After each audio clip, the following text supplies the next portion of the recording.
Pakistan got its independence on 14th of August 1947. We got it on 15th.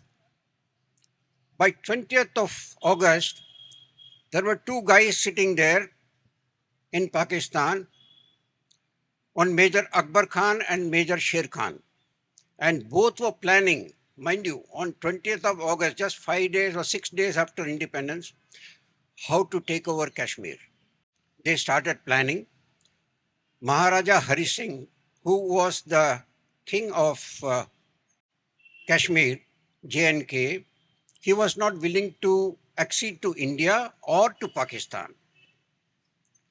They said, J&K is a Muslim majority state, therefore it should come to us. That is Pakistan.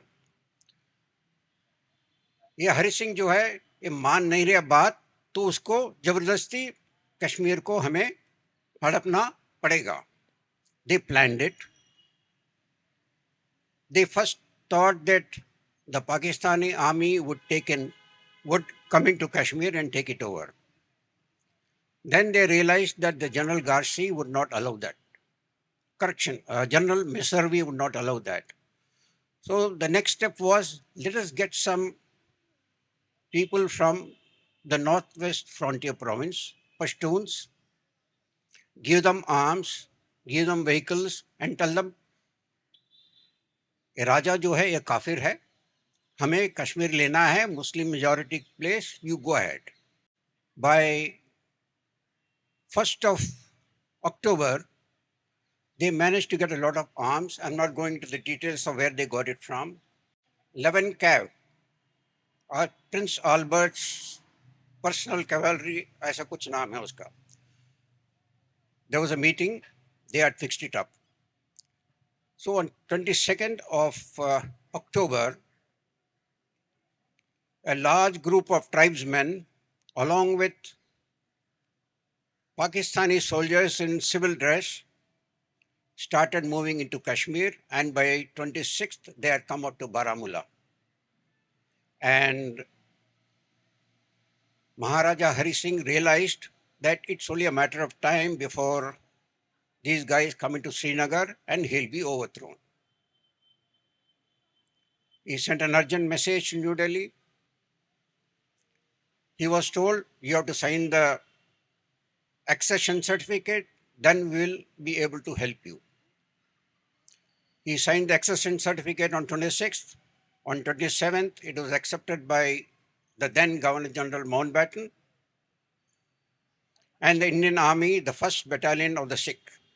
They went into Srinagar. They managed to, first 4 planes managed to hold on to Srinagar airport, and subsequently the Indian Army went in. By that time, almost half of Kashmir, Jammu and Kashmir was occupied. It took us nearly 1 hour to push them back, 1 year to push them back. We had a ceasefire on 1st of January 1949. It is understood that General Timaya advised Pandit Nehru, let us not have the ceasefire now, let's push these people fully back to out of J&K. But anyhow, what were the reasons? Today, 1/3 of J&K is under Pakistan. Pakistan occupied Kashmir. In the meantime, without firing a single shot, we lost Gilgit and Baltistan also, which is a very, very crucial place for us, because it has the opening to Tibet and also the Central Asian countries.